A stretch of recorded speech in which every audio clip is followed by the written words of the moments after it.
My name is Brian Walker. I work as a garbage collector for Marion, Ohio Sanitation, Route 7 out of Marion, Ohio. It's not too complicated. You show up before sunrise, you ride the back of the truck, and you throw whatever people leave at the curb into a steel box that crushes it down until there's room for more. Most days, that's all it is. I have had a bunch of jobs over the years. Warehouse work, a few construction sites, one stretch driving a plow truck during the winter. Nothing really stuck. This did. The pay is steady, the hours are predictable, and once you get used to the routine, it's almost automatic. My shift starts at 4:30 in the morning. The yard sits on the edge of town, past a row of auto shops and a fenced lot full of old equipment. When you pull in, the place is already alive. Diesel engines warming up, floodlights buzzing overhead, trucks lined up in rows, each one assigned to a route. I am assigned to truck 12. It's a rear loader with a dented tailgate, a compactor that hits harder than it should, and a hydraulic system that jerks if you don't ease it. You learn its quirks fast, or it'll throw you off the back step. My driver is Ethan Cooper. He's been doing this for over a decade. Doesn't talk much, doesn't waste time, and doesn't really make mistakes. First thing he told me was to keep one hand on the rail at all times and not to jump off the truck until it's fully stopped. That's how most of the job goes. Simple rules, practical stuff. You follow them, you're fine. Our route starts in the residential blocks near downtown. Tight streets, parked cars, bins lined up along the curb. And then it opens up into the outer neighborhoods, and after that, turns rural. Longer drives between stops, fewer people, and quieter roads. By the end of the route, you're out past where the sidewalks disappear. Houses sit further back from the road, some look lived in, and some don't. The work itself is repetitive. You hop off the back, grab the bags or tip the bin, toss everything into the truck, then step back on before the driver rolls forward. The compactor cycles every few minutes, pushing everything down into the body so there's room for the next load. You stop noticing what you're picking up after a while. You zone out. All feels the same through gloves, you know? Weight, shape, movement. You grab it, you throw it, you move on. That's how it's supposed to be. Before my first shift, I had to check in with the route manager. His name is Daniel Brooks. He handles scheduling, assignments, maintenance reports, everything that keeps the routes running. He walked me through the standard stuff first. Safety procedures, pickup schedules, who to call if something breaks down. And then he handed me a single sheet of paper. Wasn't part of the normal paperwork. No logo, no header. Just a laminated page with 6 lines printed on it. The plastic was worn, edges smoothed down like it'd been passed around for a long time. "Keep this with you," he said. I glanced at it. Each line was labeled as a rule. Figured it was just extra guidelines, stuff specific to the route, maybe things that had caused problems before. "Read it before you start," he added. I nodded and slipped it in my jacket pocket. He held my eye for a second longer. "Follow it." And that was it. I didn't think much of it at the time. First day in a new job, you're focused on not messing up the basics. Stay balanced on the truck, don't miss stops, don't get in the way of the truck, that kind of thing. We pulled out of the yard just before 5. Still dark. Headlights cutting through the street, engine steady under us. Ethan didn't turn on the radio, just drove. The first part of the route was exactly what I expected. Bins lined up at the curb, tied bags, the usual thing. I got into the rhythm fast. Step, lift, throw, step, lift, throw. By the time the sky started to lighten, my arms were already sore and my gloves were streaked with grime. Normal day. We finished just before noon and headed back to the yard. I climbed down from the truck, stretched out my shoulders, and I pulled my jacket tighter against the wind. Ethan shut off the engine and sat there for a second. "You read the sheet?" he asked. I shook my head. "No, not yet." He nodded. "Read it. he said. And then he got out of the truck and walked off without another word. I stood there for a moment, listening to the ticking of the engine cooling down, and then I reached into my pocket and I pulled out that laminated sheet Daniel Brooks had given me that morning. 6 lines. I looked down at him, standing there in the middle of the yard, and read them for the first time. Here's the first one. Rule 1. Never open a trash bag that is tied with a yellow rope. That was the first line on the sheet. Not be careful, not use proper lifting technique. Just that. Never open a trash bag that is tied with yellow rope. I remember reading it twice, standing there in the yard, trying to figure out what kind of situation would even require that to be written down. People tie bags all kinds of ways. Twist ties, knots, duct tape if they're lazy. I'd never seen anyone use rope, let alone bright yellow rope. I figured it was one of those things you pick up on certain routes. I don't know. Maybe somebody had tried to secure construction debris or something heavy. Maybe it was a safety thing. Either way, it didn't seem like a big deal. The next morning, I saw one. We were about halfway through the residential section, early enough that most people were still inside. Lights on in the houses, coffee brewing, that kind of thing. The bins were lined up along the curb like usual. I hopped off the back of the truck as we slowed, grabbed the first bin, tipped it in, and then I stepped over to the next one. The lid was heavier than normal. When I lifted it, I saw the bag right away. Black plastic, thick, not the cheap kind, and wrapped around the top, tight, multiple loops, was a length of bright yellow rope. Not tied like a knot, wrapped over and over again, like whoever did it didn't want it coming loose under any circumstances. I just stood there looking at it, and then I reached in. The rope was rough under my gloves, thicker than it looked. I grabbed the bag at the top and tried to lift it, and it didn't budge. Not at first, anyway. I adjusted my grip and pulled harder, and it came up slow, like it was stuck to the bottom of the bin or weighed down with something real solid. Not loose trash, not food waste, something dense. I got it over the lid of the bin, and I held it there for a second, balancing the weight. "Don't." Ethan's voice cut through the cab. I looked up. He had his arm resting out the window, watching me. "That's one of them." I glanced back down at the bag. "Huh?" "Don't open it. Don't mess with it. Just throw it," he said. I frowned. I wasn't going to open it. "Good, don't," he said. There was something in his tone that made me stop asking questions. I turned back to the truck, and I heaved the bag into the rear compartment. And it hit harder than it should have. A solid, heavy thud against the metal. For a second, nothing happened, and then the bag shifted. It wasn't like it settled or the weight redistributed. It pushed outward. A slow, uneven movement from inside the plastic.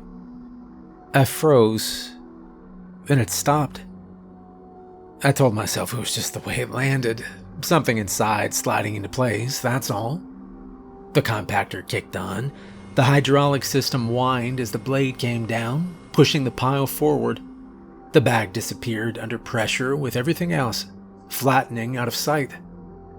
I stood there for a second longer and grabbed the next bin. Step, lift, throw. By the time we finished that street, I'd already convinced myself I imagined it.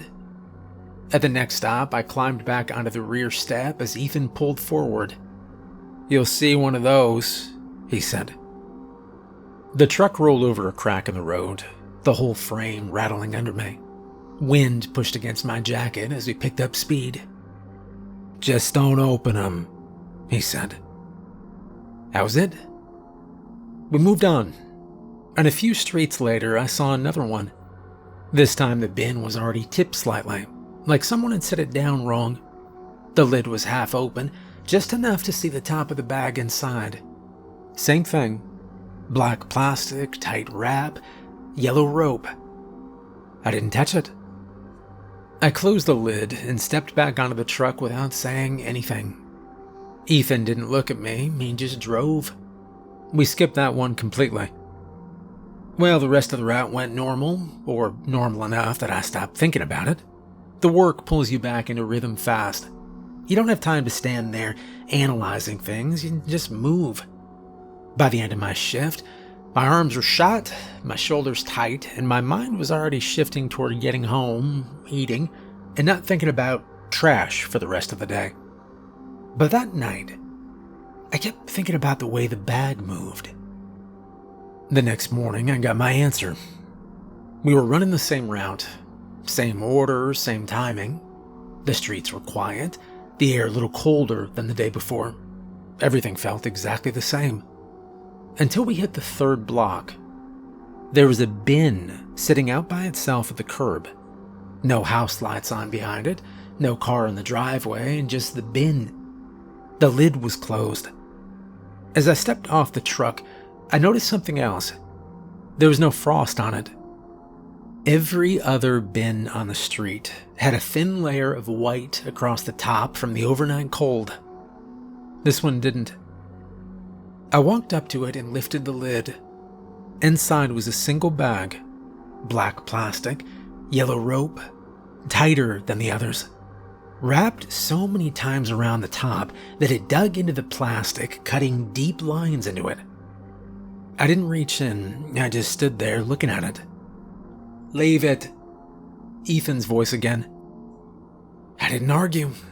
I closed the lid and turned back, and as I stepped away, I heard something.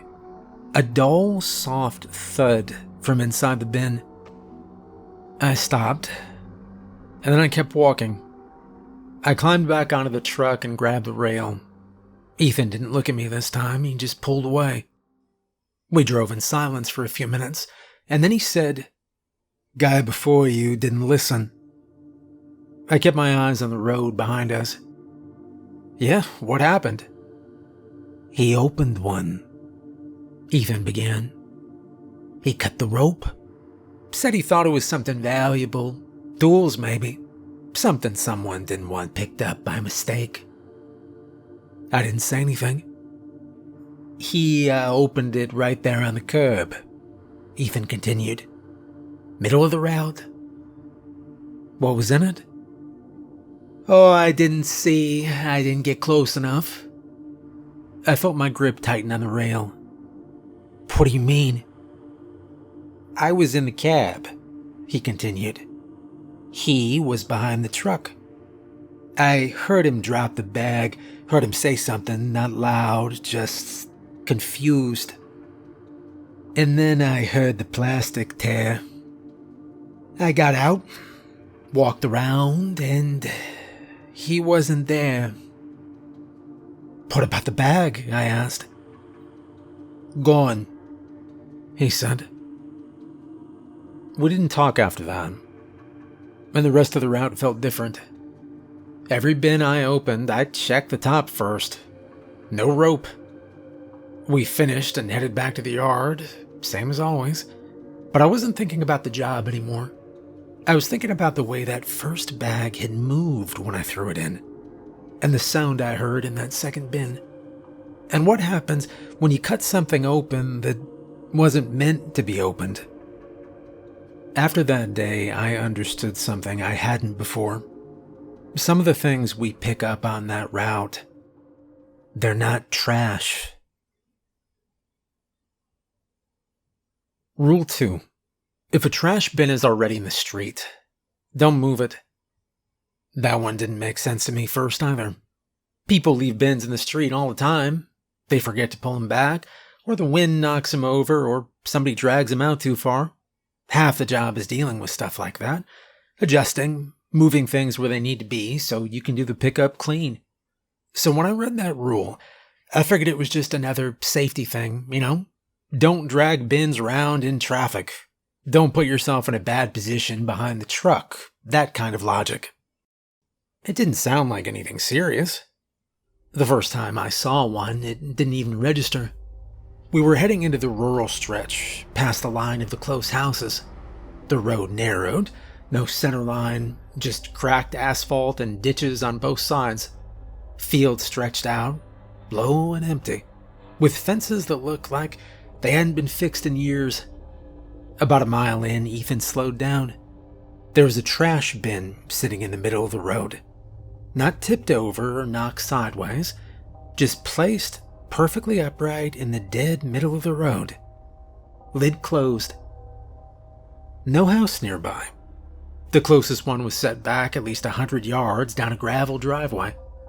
No lights on, no movement. I hopped off the back of the truck and started walking toward it. "Leave it," he said. I stopped halfway there and turned back. "It's in the road," I began. "We're supposed to clear these." "Not that one." I looked at the bin again. There's just a bin. Standard county-issued plastic, same size and color and wheels. "What's the issue?"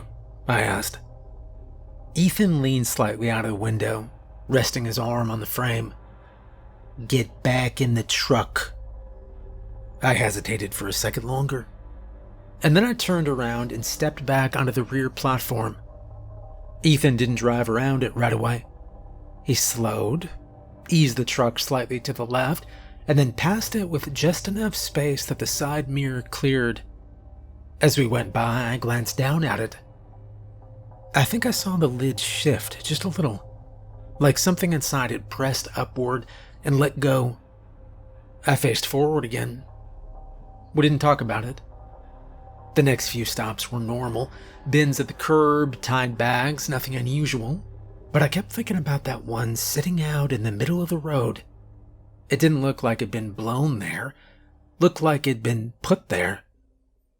On the way back through that same stretch, I looked for it again, and it was gone.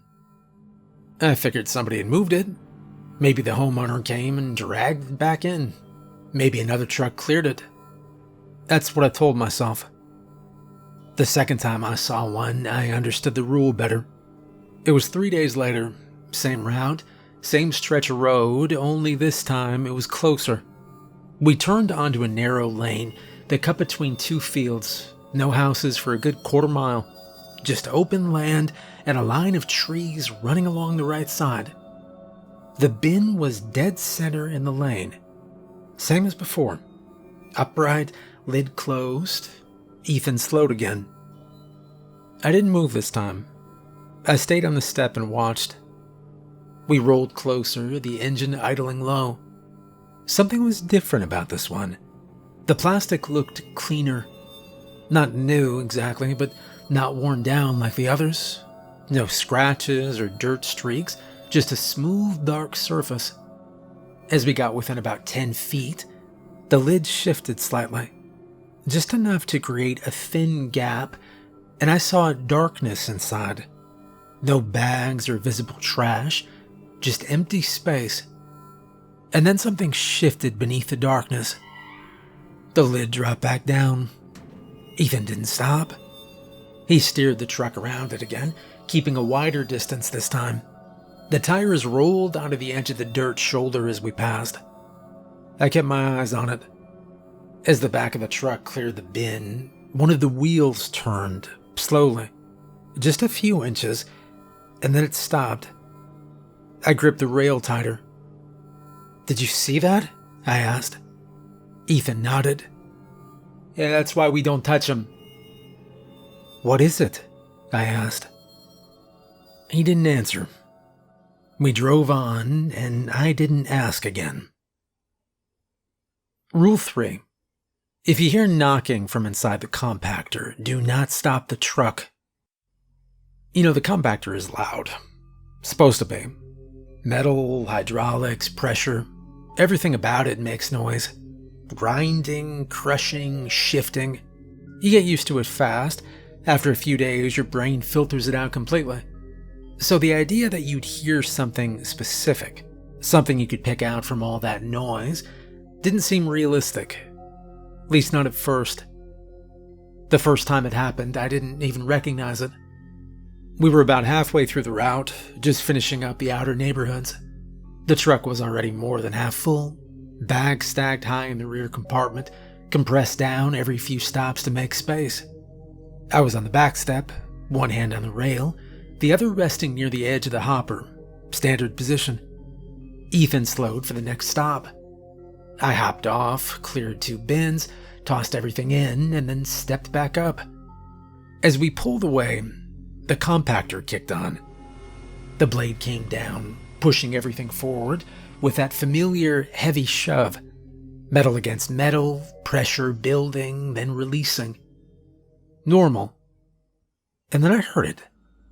A soft knock, almost loud under the sound of the machine. I didn't react. Probably just something shifting inside. Loose object hitting the wall. Happens all the time. We rolled forward another 20 feet, and that knock came again. This time I noticed it, not because it was loud, because it didn't match anything else. I leaned slightly toward the back, listening. Nothing. Just the hum of the engine and the rattle of the truck over the road. I shook it off. Next stop, step lift throw. Back on the truck, and we pulled forward again. And then it came again. 3 knocks in a row. Clear, separated. Not metal shifting or debris falling. It was 3 knocks. I froze. The compactor wasn't running. The truck wasn't hitting bumps. There was nothing that should have made that sound. I leaned back, looking into the rear compartment. All I could see was crushed trash. Flattened bags, cardboard, loose debris packed together under pressure. No movement or gaps, nothing out of place. "Stay up there," Ethan said. I hadn't realized I'd shifted my stance. "You hear that?" I asked. "Yeah, I hear it," he said. "What is it?" Ethan didn't look back. "Don't worry about it." "Hey, that's not an answer," I said. "It's not your problem," he replied. There was another knock, single this time, louder, right behind me. I turned. The sound had come from the upper section of the compactor, not the lower press area. Higher than it should have been.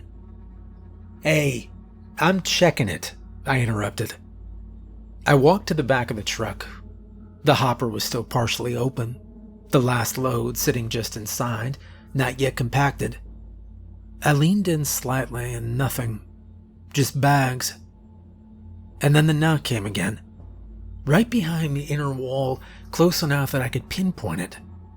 I reached for the control lever. "Brian?" Ethan's voice again, different. "Don't. I just want to see. Don't." Another knock. And then a voice. "Hey." I froze. It came from inside the compactor.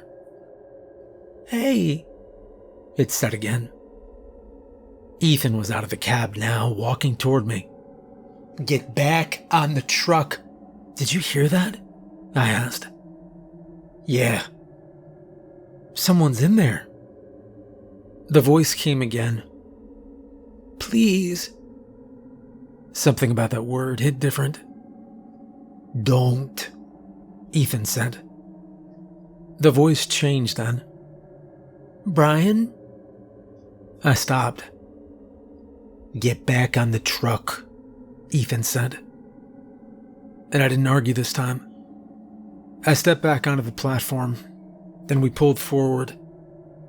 There was no more knocking after that. We finished the route without another incident. When we got back to the yard, I didn't move right away. I just stood there on the back step staring at the compactor. Ethan shut off the engine. "You stopped," he said. "Don't do that again." He opened the door and got out. I stayed where I was. After a minute, I climbed down and walked to the back of the truck.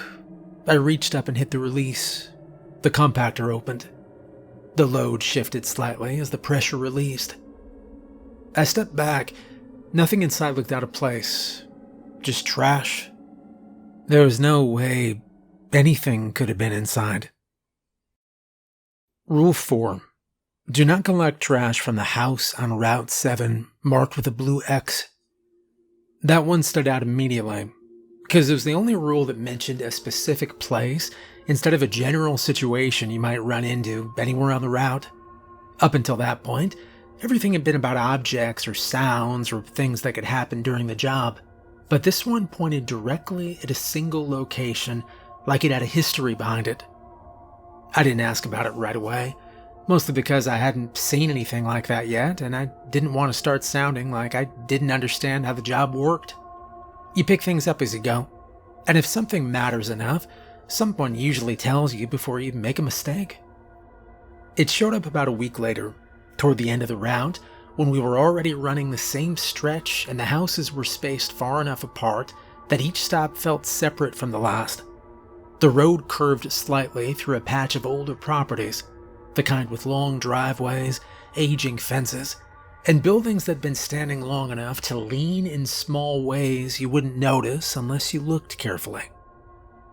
Ethan slowed the truck before we even reached the driveway, which was unusual because he normally kept a steady pace unless there was something directly blocking the road or forcing him to adjust.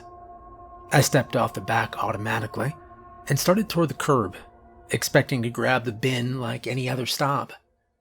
And then I saw the mailbox. It had a blue X spray painted across the front, thick lines crossing corner to corner in a way that didn't look accidental or decorative. The paint had dried unevenly, dripping slightly down the sides, like it'd been done quickly but deliberately. I stopped walking and looked back at the truck. Ethan was already watching me. "That's the one," he said. I followed his gaze back to the property. The house sat about 40 yards off the road, partially hidden behind a line of overgrown bushes that had spread out past whatever boundary they were supposed to stay within. The windows were covered, either boarded or dark enough that I couldn't see inside, and the front door was closed with no visible damage or sign of recent use. The trash bin was sitting at the edge of the driveway, lid closed, positioned exactly where you'd expect it to be for a normal pickup. "Just leave it," Ethan added. I nodded, but I didn't move right away, because everything about the setup looked completely ordinary, except for the blue X on the mailbox and the fact that we were being told to skip it. There was no visible damage, no unusual markings on the bin itself, nothing that would explain why this one stop was different. I walked a few steps closer before stopping again, keeping enough distance that I wasn't actually touching anything, but close enough to get a better look. And that's when the door opened. I didn't see anyone step out. I didn't hear any footsteps on the porch. But I knew the door hadn't been opened before. "Brian," Ethan said. I didn't respond right away, because I was still looking at the doorway. The door stayed partially open, and I thought I could see barely a tall figure behind it. It almost looked like they were smiling at me. I took a step back. "Leave it," Ethan said. And this time I didn't hesitate. I turned around, walked back to the truck, and I climbed onto the rear step without looking back again. As we pulled away, I kept my eyes forward and focused on the road ahead, but I could feel the presence of that house sitting behind us.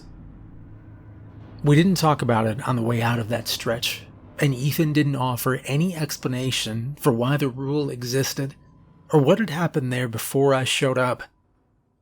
When we got back to the yard, I took the sheet out again and looked at the fourth line, reading it slower. "Do not collect trash from the house on Route 7, marked with a blue X." I folded the sheet and put it back in my jacket, because I didn't need any more detail than that to understand the rule. Some stops, they're not part of the job, and whatever is inside that house, I think it's evil. Rule 5. If a trash can follows the truck, don't look back. That one didn't make sense in a practical way, but by the point I'd already stopped expecting these rules to follow normal logic or fit into anything I could explain with the job itself. You read something like that and you assume it's, metaphorical or exaggerated. Something written down after a weird incident that got retold enough times to sound stranger than it really was. The first time it happened, we were finishing the last stretch before heading back toward town, and the road was empty enough that you could hear the truck echo off the tree line on both sides. I was on the rear step like usual, one hand on the rail, watching the road behind us out of habit. And that's when I heard the wheels. Not the truck's wheels. Something lighter, uneven, rolling over the road at a different rhythm that didn't match our speed or the surface beneath us. I ignored it at first because there are always sounds out there. Branches, debris, loose gravel. But this stayed consistent longer than it should have. Then Ethan spoke without turning around. "Don't look back," he said.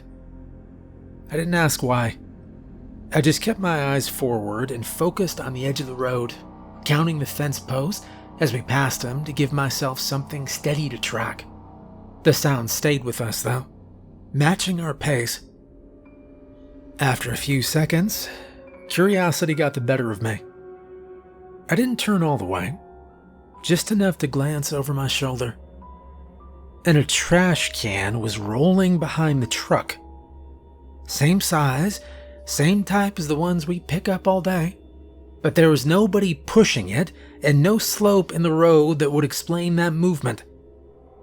I faced forward again immediately. "Don't look at it." "I just looked for a second," I said. "That's too much." We kept moving. The sound didn't change. It was still there, still rolling. I kept my eyes forward, but I could feel it behind us now.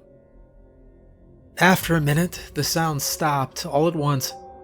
No slowing or final roll, just silence. I didn't turn around again.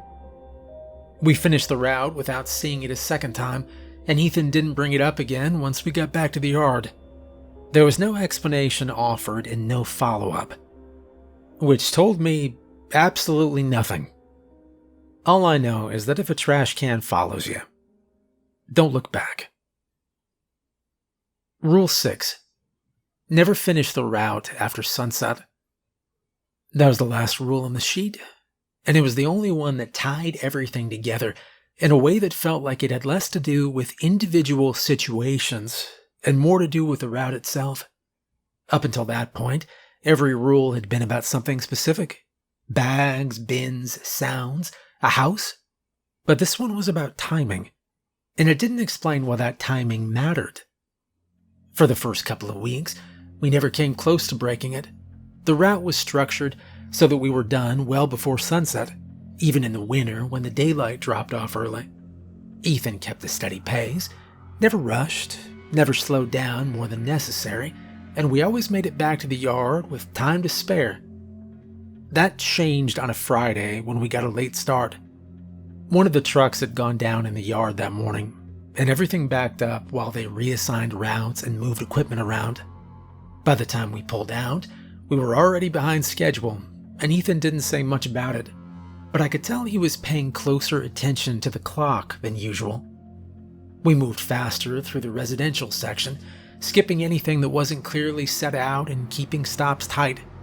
The outer neighborhoods took longer than expected, and by the time we hit the rural stretch, the sun was already low enough that the light had started to flatten out across the fields. I noticed it before Ethan said anything. "Hey, we're late." "I know," he replied. He didn't speed up, which felt wrong in that moment, because every instinct you have in a situation like that tells you to move faster and make up time.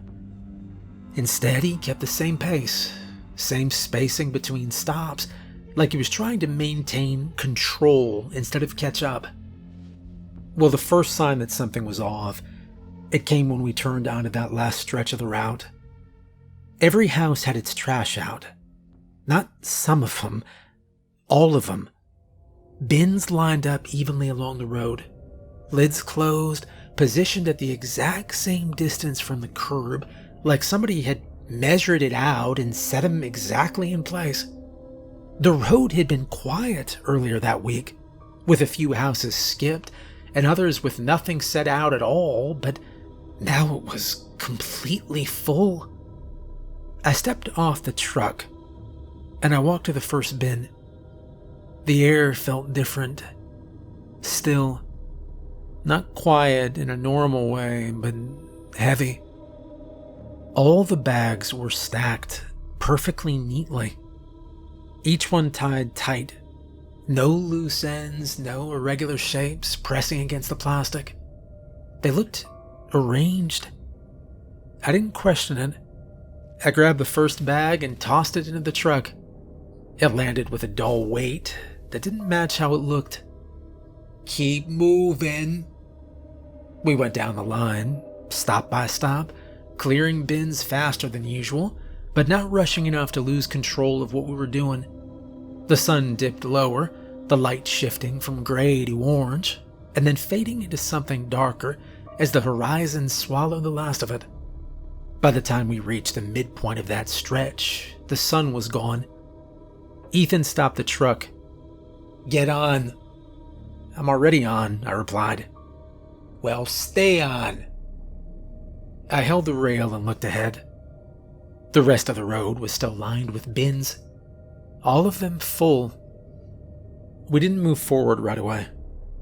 Ethan sat there for a second, engine idling, his hands resting on the wheel without tightening or adjusting. You know, they shouldn't be all out, I said. I know. Then why are they? He didn't respond. I looked at the nearest bin again, and the lid shifted. It lifted slightly, and then it settled back into place, like something inside had pressed upward and released. I turned my head toward the house behind it. The front door was open. Not wide, but just enough to show it wasn't closed anymore. There was someone standing there, far enough back that I couldn't see details, but close enough that I could tell they weren't moving.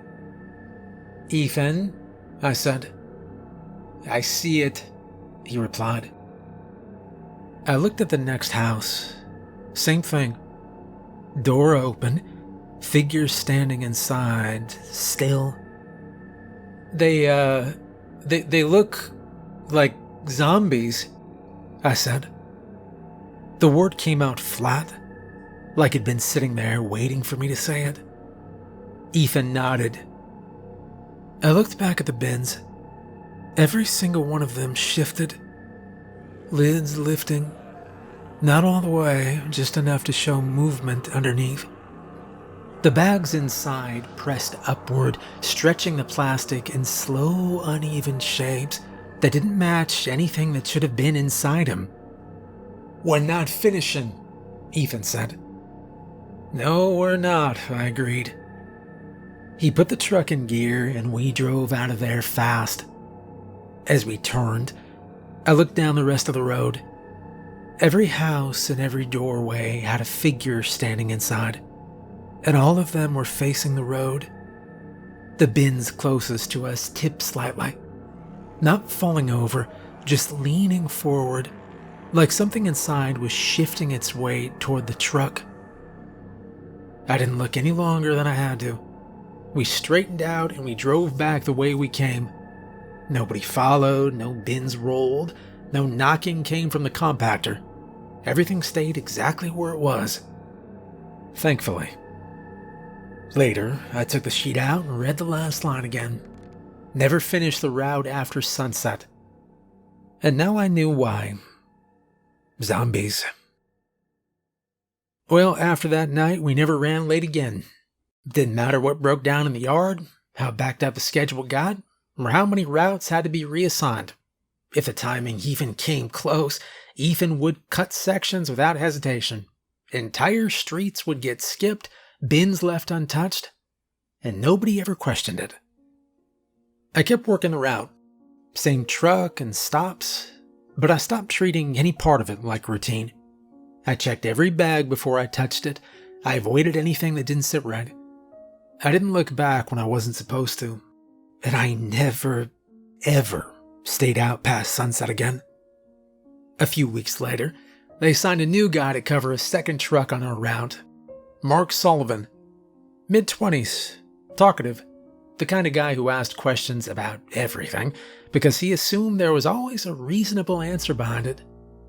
First morning I saw him, he was joking with one of the drivers, laughing about the smell, saying it wasn't as bad as people made it out to be. I watched Daniel Brooks hand him the same laminated sheet, same worn edges and 6 rules.